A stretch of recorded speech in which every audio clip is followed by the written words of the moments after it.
It's yours. Many thanks. Thank you for the introduction. We want to talk about our study about generative AI in the energy sector. We did this together with a lot of other colleagues at TenneT and Fraunhofer IE and Fraunhofer FIT in Bayreuth. With the hype of ChatGPT, everybody talks about generative AI. This is also the case in the energy sector, and we wanted to try to get a little bit deeper into the possibilities. How can generative AI be used in the energy sector? The energy sector is a really special sector with a lot of compliance issues. So let's look a little bit deeper. For this, we have 3 topics. The first topic is to give an overview about generative AI in the case of a map of different technologies. How can they be used in the case of a chat agent? Then how we give a short overview about our analysis of the state of the art of generative AI, and then go into the use cases and recommended actions within generative AI in the energy sector. A short overview, everybody knows ChatGPT, and the energy sector is not that deep into this topic, so we provide a short overview. Here's the use case for a chat agent. You write your prompt and you get your answer. Behind this is the instruct-tuned model, which is tuned by reinforcement learning with human feedback. This is based on the foundation model, GPT foundation model, and this is pre-trained by a large data set with trillions of tokens, and GPT stands for Generative Pre-trained Transformer Model, which is behind this thing. You also know that there are retrieval augmented generation, where you can write questions about your documents, and you also have tools which you can use for additional topics. You want to ask, like a web search or image generation. And the last part is the fine-tuning of models, where you can tune your model to a domain-specific task in the energy sector. This could be regulations and other information like this. In this study, we have a large overview about different technologies. I only want to give you a short preview how we tackled this analysis.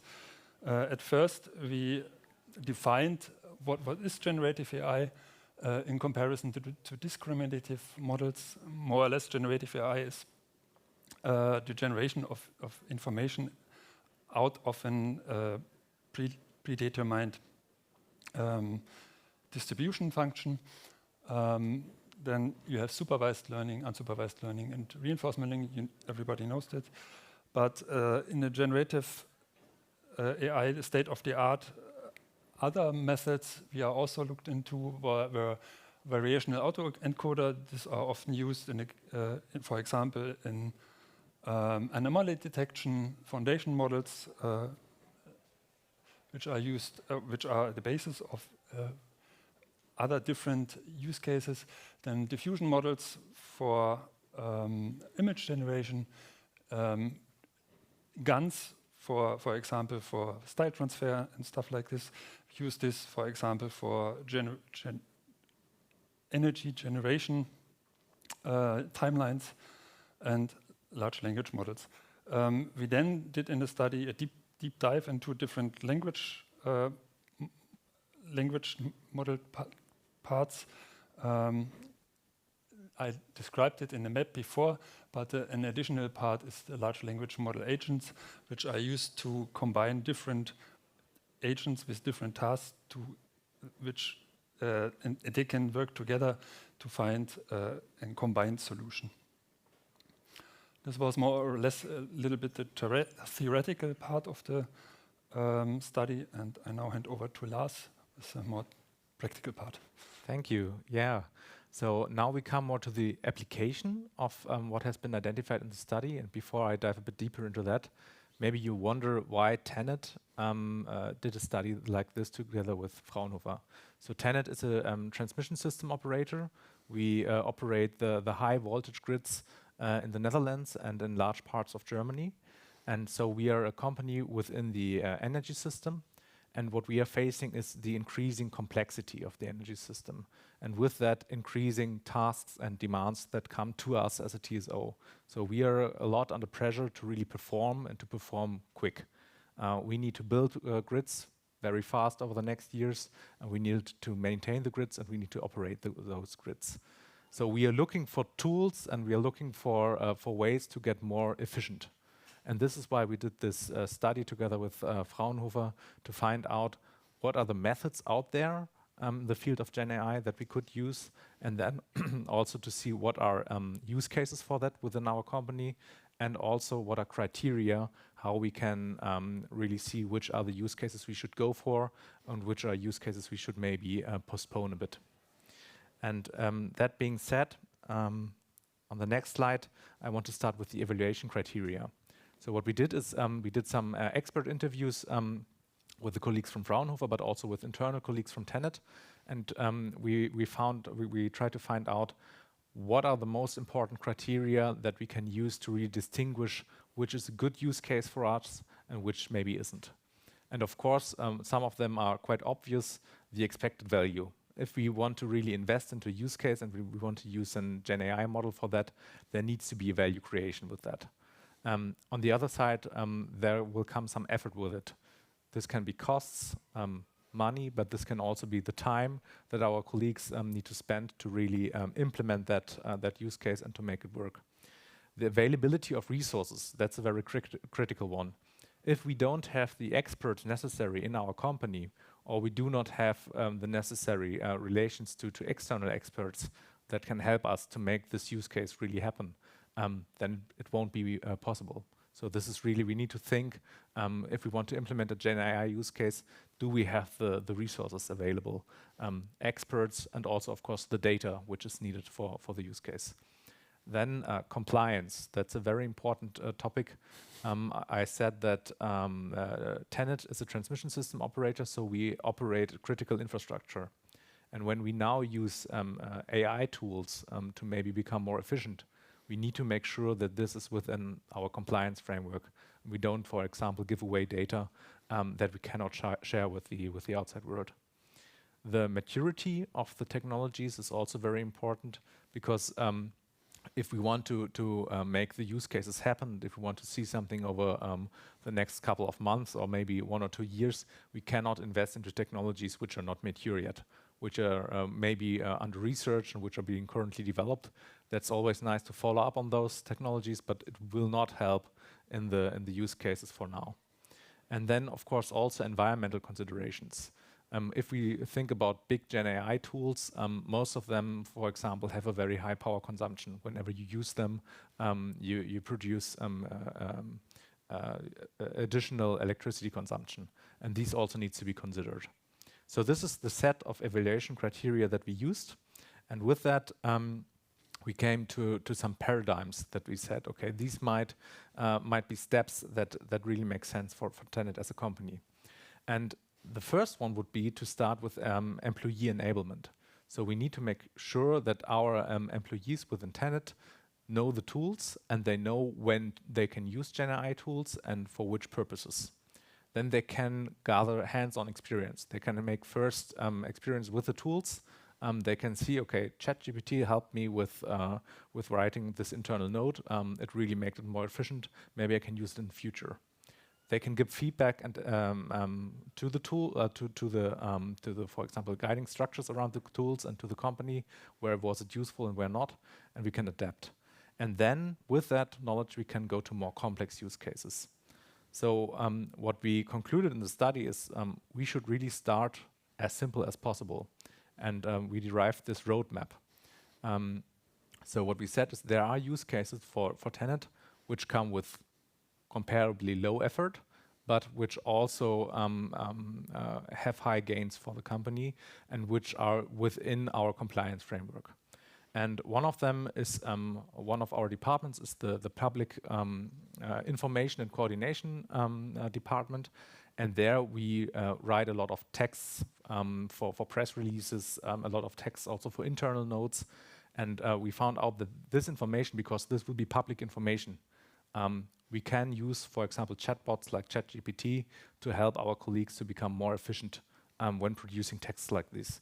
Of course, there will always be a human in the loop. We will not publish texts which have just been written by ChatGPT, for example.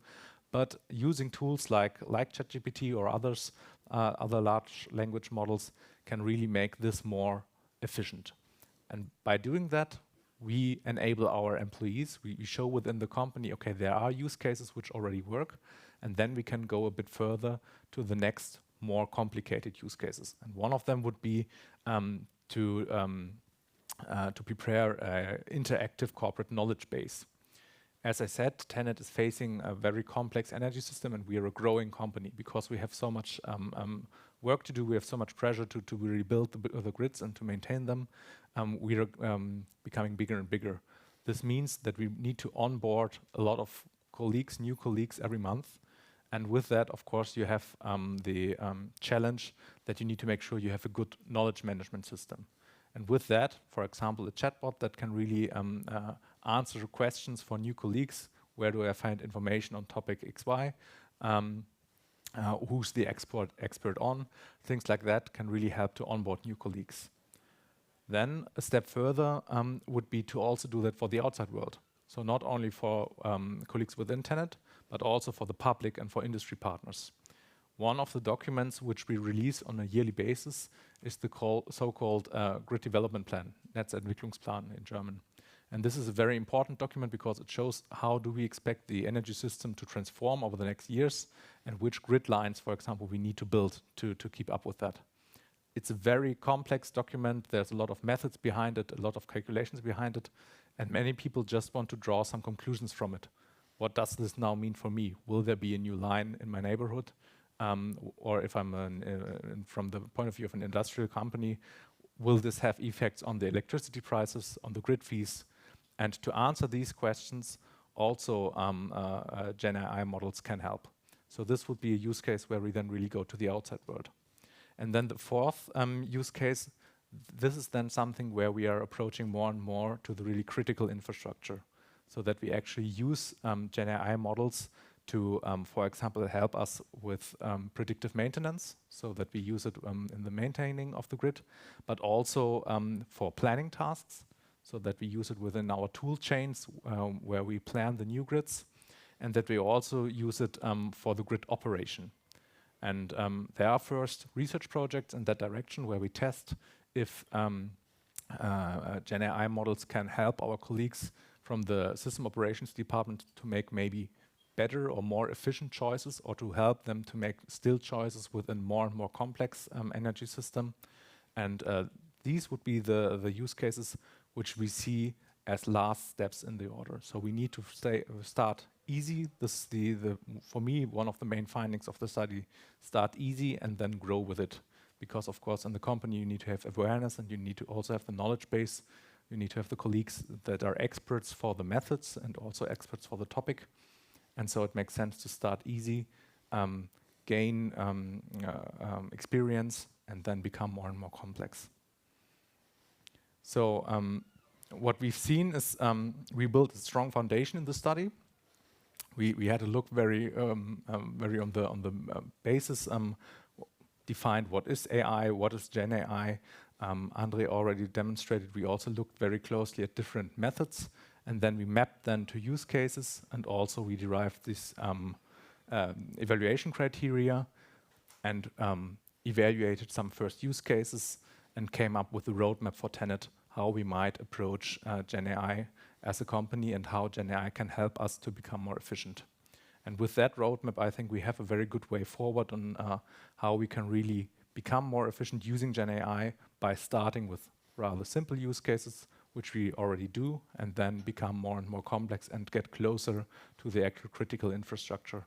Because we, of course, cannot start with use cases at the critical infrastructure right now when we don't have the knowledge bases, the data, the experts. So we need to start rather simple.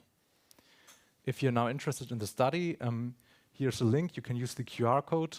It's freely available. It's published.